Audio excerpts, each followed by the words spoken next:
Walk into any dorm room or political protest from Havana to New Delhi, and you will likely see the stylized portrait of a bearded gorilla in a starred beret. Capitalism. Yet his visage has been commodified into one of the most profitable, highly recognizable retail brands in history. So how do we reconcile the myth with the historical record?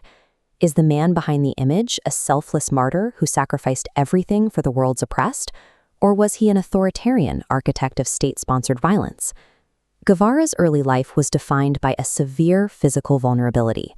Relocated to a dry climate for his acute asthma, he spent his childhood in adult chess tournaments and reading the tragedies of Latin American literature. He viewed his own survival as an act of absolute will, eventually forcing himself into aggressive sports like rugby and football to prove that his lungs did not dictate his limits.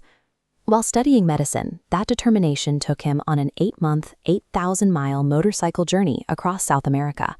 Living among leper colonies and freezing copper miners, he witnessed visceral hunger and systemic exploitation.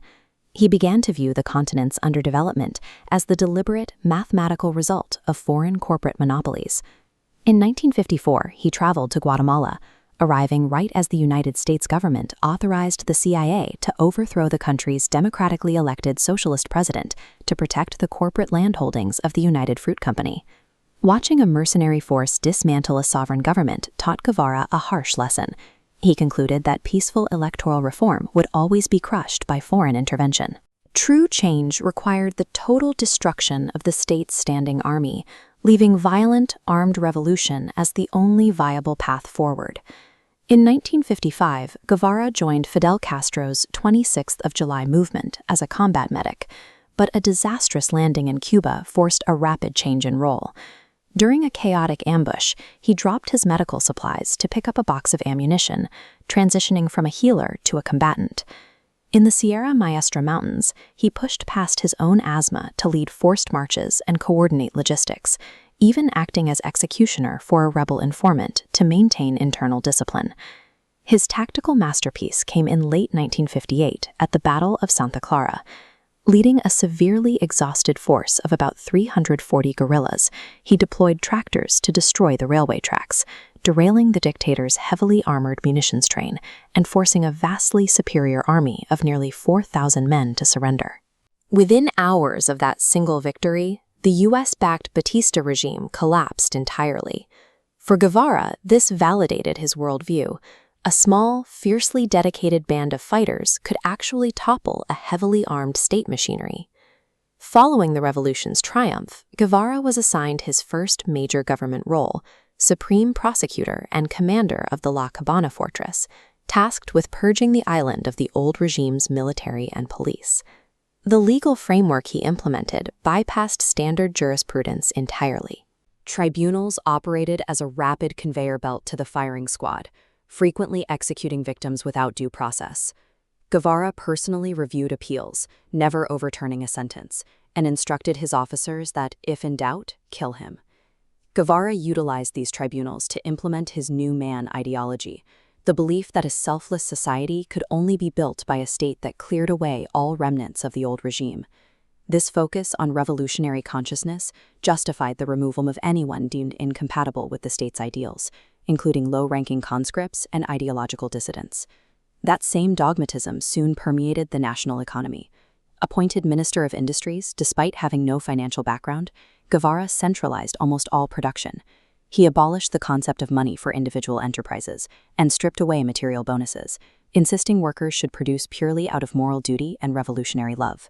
This chart shows the exact human reaction to his policies. On one axis, we see the rapid drop in Cuba's critical sugar production yields, directly mirroring the massive spike on the other axis, a labor absenteeism rate that skyrocketed to 29%. Without the incentive of personal enrichment, the quality of manufactured goods tanked.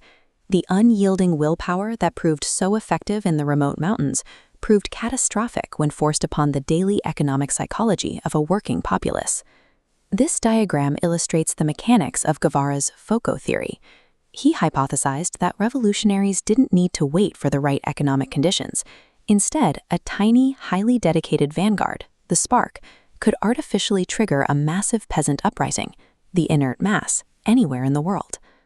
But when he tried to export this theory to the mountains of Bolivia in 1966, he completely misread the environment. The Bolivian peasants had already experienced their own agrarian reform years earlier. They already owned their land, wanted nothing to do with a foreign Marxist uprising, and actively reported the rebels' positions to the authorities. The United States government, having learned from the Cuban Revolution, responded rapidly. They deployed elite Green Berets to train Bolivian rangers in specialized jungle counterinsurgency, methodically hunting down Guevara's starving, isolated band of fighters over 11 months. In October 1967, his weapon disabled and his leg wounded, Guevara was captured in a rocky ravine and marched to an abandoned schoolhouse. Facing the firing squad the next morning, he refused to sit, telling his executioner to shoot because he was only going to kill a man. To prove the revolution was dead, his captors strapped his corpse to a helicopter skid, laid him out on a concrete hospital slab, and presented him to the international press. But parading his broken body only cemented his status as an immortal martyr to his followers.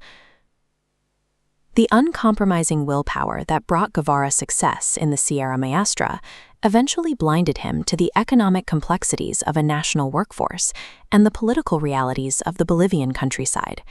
He remains a study in the limits of human idealism, a man who achieved the improbable through sheer conviction, yet utilized absolute violence to sustain